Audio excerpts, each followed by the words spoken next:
We're also joined by Hasina, who's a founder and chairperson of Impulse NGO and human rights activist. Hasina, welcome to News9 Live. I would want to understand from you that, yesterday Rahul Gandhi came, we discussed this, how, the entire, his visit was curtailed and he had to go there and all, and also wants to meet the cookie CSOs and visit the other relief camps and all. Uh, you know, Three people have died since yesterday, and it has seen massive retaliation on the ground. How do you see the situation unraveling? I mean, is there any hope for peace returning back in Manipur? Or is it that, like, after every 1 year of assertion that, oh, everything is all right and violence is not happening, we again see a killing which triggers another round of violence before we go to another round of killing?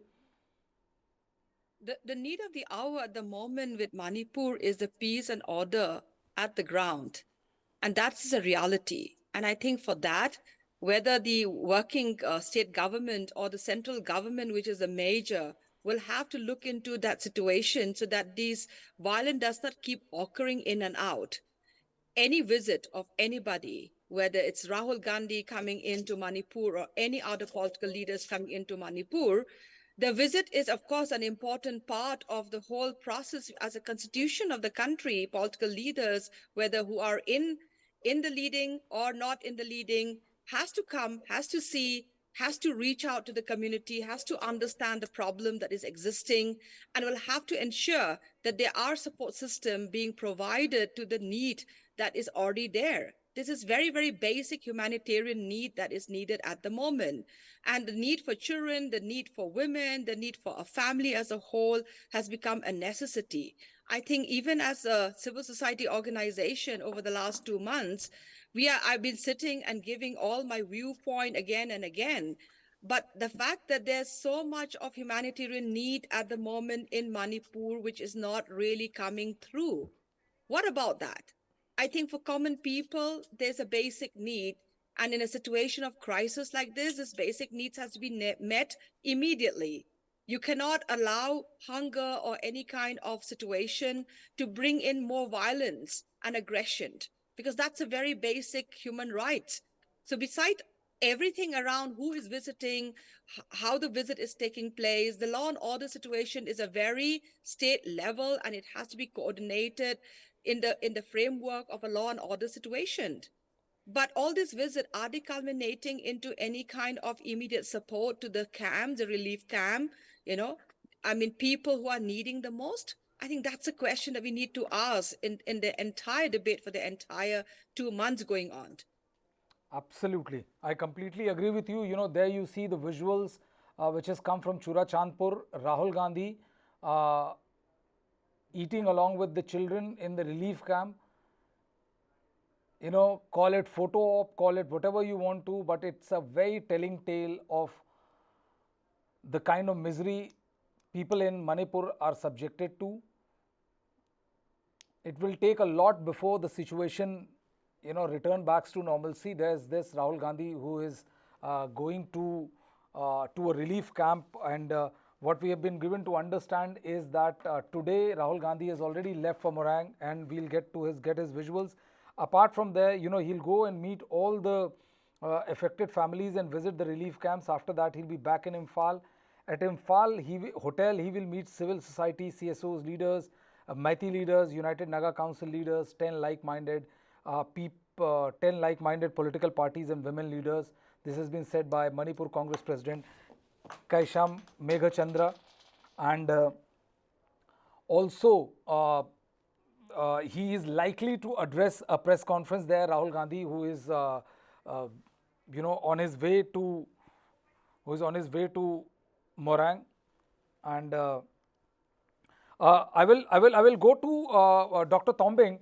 Dr. Tombing, Rahul Gandhi is we have been discussing Manipur for almost 2 months now, and since his visit is a very important political visit, because the Congress has been after the central government, asking them as to why situation on ground is not improving, why the Prime Minister is not talking, and why the government is not taking enough steps to ensure that law and order returns back to normalcy. Why is law and order not returning back to normalcy, Dr. Tombing? Why are people being killed, in one area or another? Why is no law and order not being returning to normalcy? Yeah, in fact, the whenever Manipur issue is discussed and whenever Manipur is studied, the understanding of Manipur is usually very unconventional. And then whatever learning, whatever wisdom people may have, somehow those conventions don't sit in place and they fly off the face. And then in my humble assumption, what I found is that the political top brass from the top brass to the layman and then the common man, there seems to be uh, a narrative which has been so deeply created that the others have to be blamed for whatever the ills that Manipur has been going through. And then it is a very sad scenario that someone who had global and national exposure, and then who had seen much progress of the society, and who have been uh, at the helms of affairs with regard to state and with regard to all aspects of development issue related matters, from whatever top brass to the lowest community. uh, there's a presumption which is prevailing and then not stopping, and then people are made to assume that uh, we are right and then we are the victim, and then the other person is the perpetrator. And as long as this kind of a narrative is not relooked at, and then there is a certain kind of a introspection which is being made, uh, uh, this kind of a in fact, violence would keep on erupting.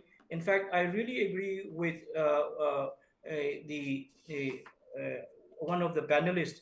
I'm sorry, I could not recollect his name. That we should stop the idea of maybe over romanticization of history also. Why I'm saying the reason is that because when you over romanticize, you may not be able to see the issue from a today's perspective or contemporary perspective, and therefore maybe you'll be blinded by an idea of racism. You can be blinded by an idea of xenophobia. You can be blinded by an idea of a certain supremacy. In fact, when this problem first erupted, when I was observing the updates, what hit my mind was that somewhere was there a very strong sense of xenophobia, which was writ large within the community and which has been gaslighted over a period of time. Because somewhere I saw that in the TV debate at the state level, etc., there was a creation of an exclusive uh, community based on a very strong communal line, and that has not dissipated yet, and it still is very much in fact propagated from some context of propagandas, very much in that context. And then when that has not been checked, and then if the top brass also discuss the idea from that narrative, what is the common man supposed to do? And then the common man, being a patriotic person, thinking that maybe he is protecting his motherland, uh, becomes vengeful, and then he or she ends up going to the frontier, and then the problem keeps on escalating. And in fact, somewhere it has to do maybe with regard to an idea of constitutional fraternity, whereby tribal are still seen as tribal who have not at all evolved, but they are simplistic and innocent. But then at contemporary times, uh, the society has evolved, literacy rate has become very high, uh, it has become very complex, and modern ways of life, modern aspirations of life is very much part and parcel of the individual aspirations of the community. And therefore, among the hill communities and also among the valley communities, the sovereignty of the individual has not been really discussed and allowed to, in fact, evolve. and that might have in some way, affected the idea of people thinking beyond a very parochial narrative of us against them, and therefore, in certain virtual signaling, maybe thinking that the us are the victims, and then the others is evil Okay. personified.